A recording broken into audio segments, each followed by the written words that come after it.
D'abord, il y a des réformes, certes, mais l'État ne s'est jamais désengagé de ses responsabilités.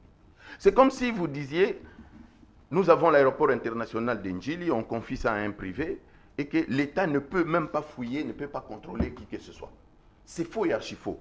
Le monopole total dont jouissait la SCPT n'existe plus depuis 2002, la loi cadre sur les télécoms.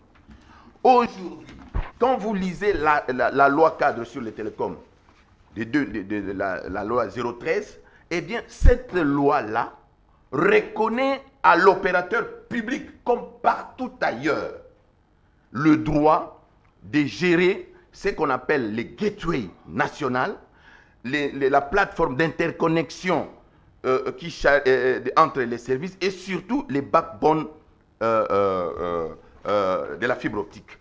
L'État congolais a investi. Je vous informe que l'État congolais a investi près de 400 millions de dollars dans la fibre optique.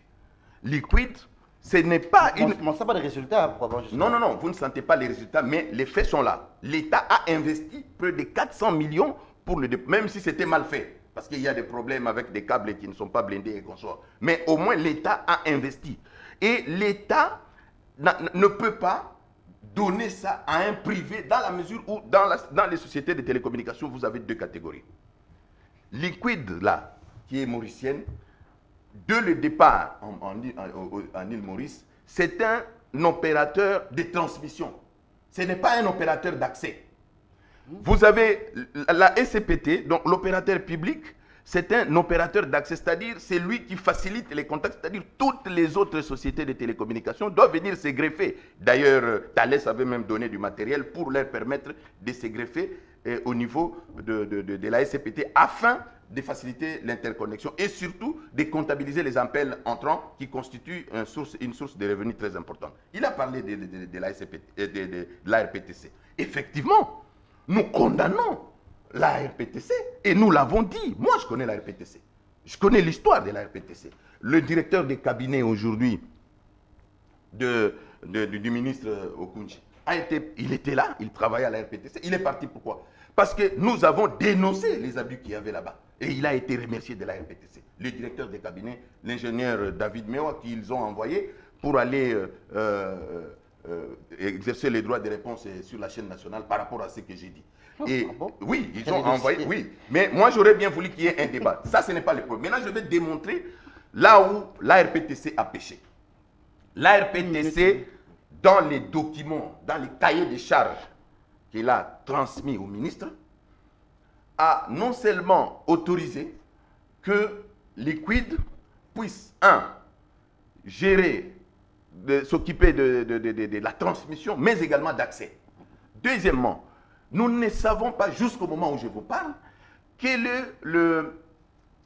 comment on est arrivé à calculer les montants que Liquid doit bénéficier chaque mois 30 millions de dollars. Liquid qui n'a qu'un capital de 50 000 dollars américains. Oh. Oui, 50 000 dollars, oui, monté de toutes pièces. Et il n'y a tout, donc les 100% des parts appartiennent aux expatriés, ce qui est en violation. Et c'est là où j'attaque le ministre. Parce que le ministre sait très bien qu'on ne peut pas accorder une licence à une entreprise dans laquelle il n'y a pas de Congolais. Ils doivent avoir plus ou moins 30%. Et le ministre a laissé faire, il a fermé les yeux, il a accordé cette licence-là. D'ailleurs, Liquid lui-même ne voulait même pas obtenir les... Vous savez, Liquid est arrivé dans ces pays comment?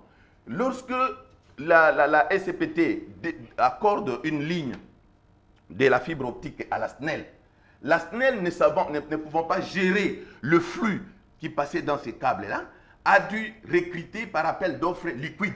Et Liquid est venu pour aider la SNEL à pouvoir revendre une partie de ces mégas qui se trouvaient dans les... Alors, c'est à ce moment-là, étant l'appétit venant en mangeant, ils ont monté un truc comme ça, bidon, attends que je termine. Pour venir maintenant non plus s'occuper seulement de la portion que la SNEL a bénéficié, mais de pouvoir devenir aussi provider en gérant même les infrastructures que l'État a investies pour mettre sur pied. Et devenir non seulement une entreprise comme on dit, une entreprise de transmission, mais également une entreprise de points d'accès. Un autre élément très Rapidement, important. une minute. Je dois relancer Oui. Jean-Paul. Allez-y. Alors, mais pourquoi c'est vrai, vous avez des informations. Et vous savez que l'ARPTC n'est pas dirigée par des experts, en commençant par le numéro 1. C'est un fiscaliste, un ami que je connais. Vous comprenez? Et c'est ça le danger. Mais qui est derrière vous là? Personne n'est derrière moi parce que je connais. Moi, je vous ai dit. Je vois ici. Écoutez, c'est lui qui est derrière moi, c'est le peuple congolais. Je ne peux pas accepter. Et avec les amis. Je suis les pots de vin que vous avez perçus, c'est ça? Mais c'est ça, les pots de vin, qu'on me les démontre. Moi, je suis allé à la SCPT. Voilà les documents qui m'ont été remis. Là, il monopolise la parole. Non, écoutez, voilà les documents qui m'ont été remis à la SCPT. Par qui? Oui, les gens qui sont là-bas. Non, ils n'étaient même pas là. Ils m'ont remis et ça m'a permis. Et voilà la documentation. Là, vous avez le projet. Avec quelle intention comme ça? Non, parce que c'est ma passion. Je vous dis, depuis 1997, j'ai fait ce travail. Vous avez la proposition de loi du gouvernement, vous avez la commission Maillot, et vous avez donc j'ai toute la documentation, j'ai suivi ça de très près. Je peux me laisser corrompre. D'abord, c'est vous qui avez rédigé l'article ici? Je dis, l'auteur de l'article. Je crois bien que quand Jérôme sera je pense qu'entre en confrères, face de moi, hein. Moi je ne suis pas dans ça. Le problème est que quand on sera peut-être au tribunal de paix, là, je crois bien que ça va nous aider à ce qu'on puisse faire la clarté sur le problème. D'abord, de un, je ne suis pas un éditeur. Là, c'est de un. Donc, il est dans le faux. Et deuxièmement, moi, je ne suis pas dans une cellule, je ne sais pas moi, de communication du ministère. Ça, non. Qui puisse bien informer sur ma personne, je crois bien qu'il trouvera qui est Jean-Paul. Moi, je ne suis ni membre de ces cellules-là, ni éditeur d'un journal. Ça, c'est déjà vraiment, il est déjà à côté. Ce que je voulais parler ici, c'est quoi? Vous avez tout le temps, parlez. J'ai tout le temps avec moi. Oui. D'abord, de un, Jérôme dit que non, les Congo, ou soit le gouvernement, n'a jamais été désengagé. Mais ce n'est pas moi qui l'ai dit, ce sont les textes qui le disent. Aujourd'hui, nous avons la loi numéro 08/08 du 7 juillet 2008 portant dispositions générales relatives au désengagement de l'État, des entreprises et du portefeuille. Ce n'est pas moi qui l'ai dit. C'est depuis 2015 ça? C'est depuis 2008. 2008. Oui. Est-ce que c'est moi qui l'ai dit? Non. Donc c'est l'État congolais elle-même qui a fait ça. Ce n'est pas moi. Et deuxième chose, quand Jérôme dit que non, le problème de fibre optique est consort. Oui, on a déboursé 400 millions de dollars. L'État congolais a déboursé 400 millions de dollars. Mais Jérôme, c'est très bien. Il devait attaquer, surtout d'abord, parce qu'il a dit que c'est sa passion. Si c'était sa passion, il devait commencer d'abord par où? Par dénoncer d'abord les gens qui ont mal géré ces 400 millions de dollars. Il y a des ministres aujourd'hui, il y a des gens qui étaient des ministres dans ces pays. Ils ont acheté des câbles, des faux câbles. Est-ce que Jérôme le dit souvent à la télé? Oui, j'ai appris ça aussi. Ils ont acheté des faux câbles. Il y a un mètre kilomètre de câble vaut à 20 000 dollars. On nous a fait acheter le Congo à 60 000 dollars. La personne est en vie. Je ne peux pas citer son nom parce que... Il y a un certain monsieur qui était ancien ministre. Au Pétentique, non? Oui. Je vois là où vous êtes. Il a acheté ça à 60 000 dollars. Donc 3 fois plus le vrai prix, le vrai montant. Puisque le vrai câble coûte 20 000 dollars le kilomètre. Mais il nous a acheté de faux câbles. On ne sait pas si c'était à combien. Mais c'était la vraie mission que mon aîné devait faire. De dénoncer ce genre de trucs. Aujourd'hui, on sait très bien qu'à l'ARPT, bon, pas à l'ARPTC, mais à l'OCPT, oui, on a besoin que le monopole reste aux Congolais. Mais est-ce que l'OCPT est bien géré d'abord? Il y a des problèmes là-bas. Et vente les bois, vas-y. Aujourd'hui, le patrimoine de l'OCPT, Jérôme sait comment il est géré. Je crois, peut-être. Mais ce patrimoine-là de l'OCPT est vraiment spolié. On ne fait n'importe quoi avec. Il y a même des cadres de cette entreprise. J'ai vu un document ici où on écrit à Madame le ministre du portefeuille comme quoi concerne insubordination au conseil d'administration, dossier M. Patrick Oumba, AI et CPTSA. En effet, M. le directeur général AI, Patrick Oumba, excelle par le non-respect des recommandations et résolutions du conseil d'administration, il ressort que dans la dernière réunion du conseil, tenue le mardi avril 2018, que seulement 32% des décisions et recommandations ont été exécutées par la direction générale avec accent particulier sur les décisions qui à terme cadrent avec les intérêts personnels. Il ne s'est donc nullement écarté des reproches faits à son prédécesseur et même pire. Jérôme, réaction? Mais bon, vous m'avez coupé, je n'ai même pas terminé avec vas-y. Le problème est quoi? Même la lettre que vous avez lue ici. Oui. Aujourd'hui, ce n'est pas moi qui est en gestion opaque, tout ça. Mais c'est le patron de cette entreprise, le numéro 1, c'est le PCA. Quand il décrit sur ça, que devons-nous faire maintenant à ce moment ici? Nous, la presse, nous, les communicateurs, nous qui faisons plus des investigations sur tout ce qu'il y a dans nos entreprises. On doit dénoncer ça parce qu'aujourd'hui, Oumba fait preuve de quoi? De la mégestion. Je crois bien que quand Jérôme était parti pour prendre les documents qu'on lui a remis là-bas, il devait aussi faire bruit sur ça. Parce qu'aujourd'hui, qui sont en train de brader les intérêts du Congolais? C'est nous-mêmes. Nous sommes là, l'OCPT est là, en train de faire n'importe quoi. Conclusion des marchés sans respect de la procédure de passation des marchés, oui. Mon frère, qu'est-ce qu'il devait faire? Il devait d'abord commencer par parler de l'OCPT, comment ils sont en train de gérer. Aujourd'hui, on peut leur laisser le monopole. Mais pour que l'OCPT devienne quoi? Aujourd'hui, on sait très bien que l'OCPT a plus de 15 mois, 10 mois à l'intérieur du pays où on ne paye pas les gens. Mais le patron de l'OCPT, c'est lui qui est le patron du Standard, non? Ah oui, tout mais cet argent-là Patrick Oumba, oui. Oui, je vois. Vous comprenez? Oui. Tout cet argent-là va où? Aujourd'hui, on sait très bien qu'il y a des ventes de VSAT, il y a des ventes des Internet, machin, tout et tout.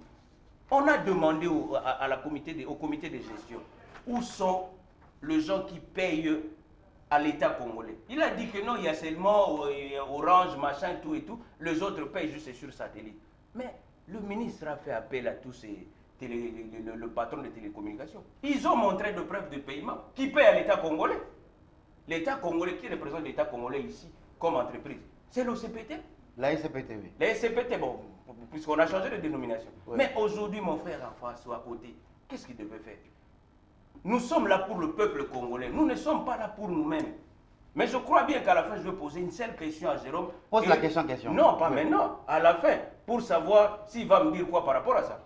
Écoutez, Jérôme, réaction? D'abord... Patrick Oumba excelle dans la gestion. Non, moi je ne suis pas porte-parole de Patrick Oumba. Oui. Je sais que... Mais c'est votre dossier, c'est votre dada. Bien sûr, mais je sais qu'il a fait aussi des excédents. Pour la première fois, il est sorti de la zone d'ombre. Et qu'il y a des problèmes entre lui et le président du conseil d'administration qui doivent régler. S'il est fautif, le ministre a l'autorité sur lui, il n'a qu'à les sanctionner. Ce que je sais, c'est que peut-être c'est madame la ministre du portefeuille qui les aurait auditionnés et qui a pris un certain nombre de dispositions. Mais je voulais d'abord répondre à notre ami. Nous ne faisons que dénoncer. À l'époque de King Keimo Lumba, qu'est-ce qu'on n'a pas fait? Lorsqu'on vendait... C'était la guerre. On vendait les kilomètres de la fibre optique.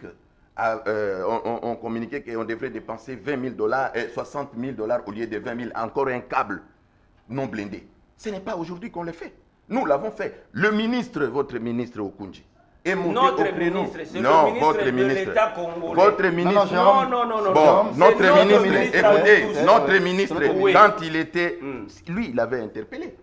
Et nous l'avions soutenu. Vous comprenez? Il ne vous dit pas, pose-lui la question. Moi, j'ai des écrits. Moi, j'ai des éditoriaux que j'ai pris pour soutenir ce qu'il faisait. Et lui, il arrive là-bas, il fait la même chose. Vous comprenez? Et puis, vous parlez des standards. Suivez les standards. Le Standard Télécom est une joint venture entre les Chinois et le gouvernement de la République démocratique du Congo. Dans les statuts des Standard Télécom, le PCA doit être le numéro 1 ça, je sais. de la SCPT. Donc, ce n'est pas que... C'est pas un péché alors. Oui, écoutez, laissez-moi. Mais quand toi tu as parlé... Mais laissez-moi parler. Protégez-moi quand même. Dans le compte de l'État. Laissez-moi. Protégez-moi. Je vous en prie, allez-y. Donc, le poste du PCA revient au numéro 1 de la SCPT. Le poste du DG numéro 1 des standards là-bas, c'est pour les Chinois. Les DGA, c'est aussi quelqu'un de la SCPT. Sur les 4 administrateurs, la SCPT a un administrateur, les Chinois ont 3 administrateurs. Ce n'est que normal. Donc ce n'est pas que c'est une entreprise privée d'Oumba hein, alors il y a ce qu'on peut appeler incompatibilité. Non, ce n'est pas ça. Donc c'est une réponse que je voudrais donner à ce sujet. Et puis, nous attaquons à ça. Pourquoi? Parce que ce n'est pas clair. Même la ministre du portefeuille a écrit lui-même, il sait, la lettre est là. La conclusion de la lettre du ministre du portefeuille vis-à-vis de son collègue est sans appel. Je ne veux pas mettre ici à la place publique. Comment elle conclut? Elle conclut en disant ceci. De ce qui précède, je relève que la licence accordée à Liquid Télécom RDC SRAL pour l'établissement, l'exploitation des réseaux publics à fibre optique en République démocratique du Congo a été prise en violation de la loi cadre des télécoms pour des raisons ci-après. C'est la ministre, son collègue dans le gouvernement qui dénonce ça. Elle dit ceci. Elle enfreint le monopole public reconnu à la SCPT exploitant public. C'est la ministre du portefeuille qui reconnaît. C'est récent ça, ce document. Mais bien sûr, la lettre date du 13 avril 2018. Et la ministre dit, la forme de la société, on doit avoir, pour gérer ça, ça doit être une société anonyme. Comment on peut donner ça à une société sans but lucratif pour gérer des infrastructures de l'État? Elle dit ça, public à fibre optique en République démocratique du Congo. Et puis elle dit, en contradiction, la loi a été prise, donc ces arrêtés ont été pris en contradiction avec la volonté du gouvernement d'assurer le redressement de la SCPT avant sa restructuration profonde et lui permettre d'honorer ses engagements. C'est là où nous disons ceci. Nous allons saisir, nous, toile d'araignée. Si le ministre ne remet pas, ne récuse pas lui-même ses arrêtés, nous allons saisir la semaine prochaine, dans une semaine, nous allons saisir la Cour suprême avec tous les arguments que nous avons et nous allons les traîner devant la Cour suprême pour obtenir un arrêt de la Cour afin d'annuler ça. Ça devient... non, parce que c'est ça qu'il veut. Parce qu'il n'a pas raison. Je vous donne les explications de sa collègue. Parce qu'on n'a pas le temps. Vous auriez dû nous consacrer tout le temps pour que je vous donne. J'ai toute la documentation. Je vous dis que... On a fait au moins 30 minutes sur ça. Oui, je vous dis que c'est faux du début jusqu'à la fin. À partir de la RPTC, il y a eu des magouilles. Et arrivé au niveau du ministère, on a tout dépouillé. C'est comme si l'État doit... Vous savez que aux États-Unis, par exemple, NTN, hein, les AT&T, oui, qui est l'opérateur public, mais c'est lui qui gère. C'est différent comme contexte. Non. Là-bas, on n'a pas libéralisé quand même. Non.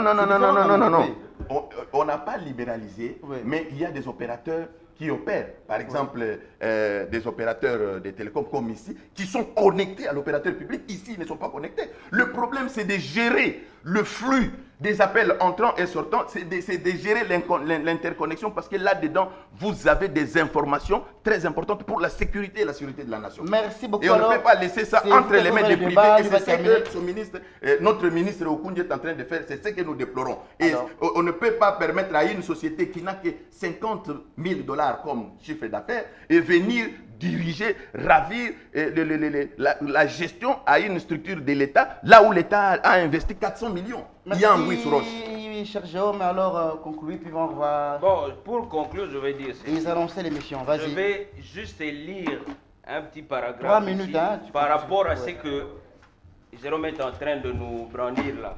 Le ministre du portefeuille, il n'y a même pas une semaine, est passé là où il y avait les assises de l'électricité au Congo avec le ministère de l'Énergie. Au Pullman. Le ministre a dit ceci. Le premier chantier de la réforme a été celui de la modernisation cadre juridique et institutionnel du portefeuille de l'État. C'est contredit, hein? Oui, notamment classer chaque entreprise publique selon sa vraie nature juridique et permettre, les cas échéants, et par le désengagement de l'État, la participation du secteur privé dans le capital ou la gestion de l'entreprise, à travers de partenaires publics-privés. Le deuxième chantier qui est corollaire à la première concernée, la transformation des entreprises publiques, notamment en sociétés commerciales, en vue de leur conférer un mode de gestion privé, propice pour imprimer un changement de mentalité dans la conduite des affaires et pour capter les capitaux de tout ordre.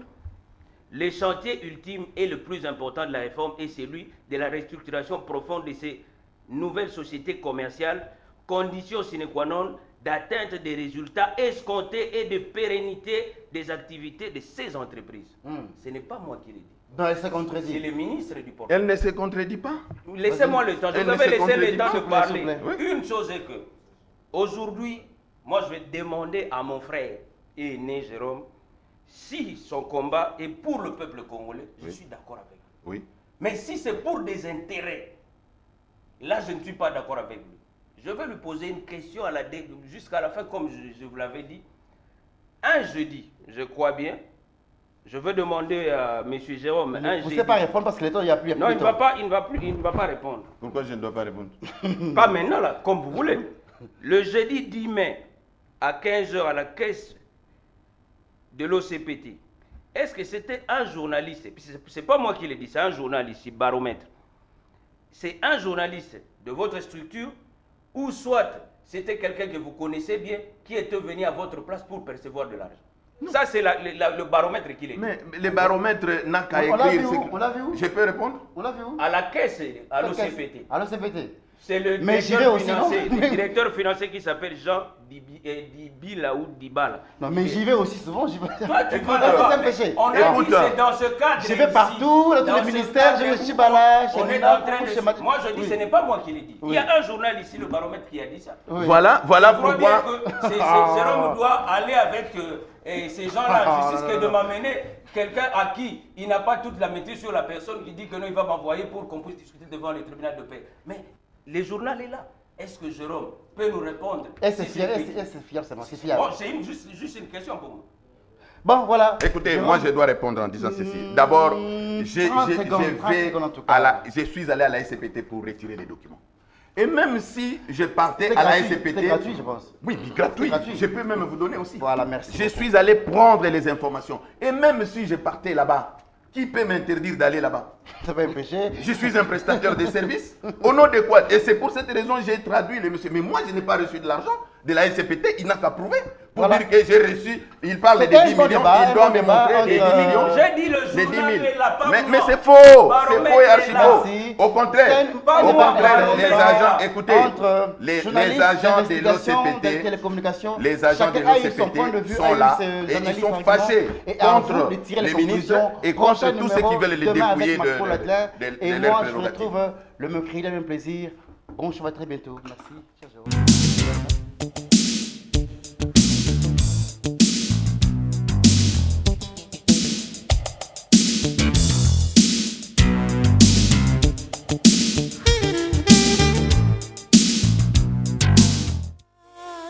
Zambia mapasa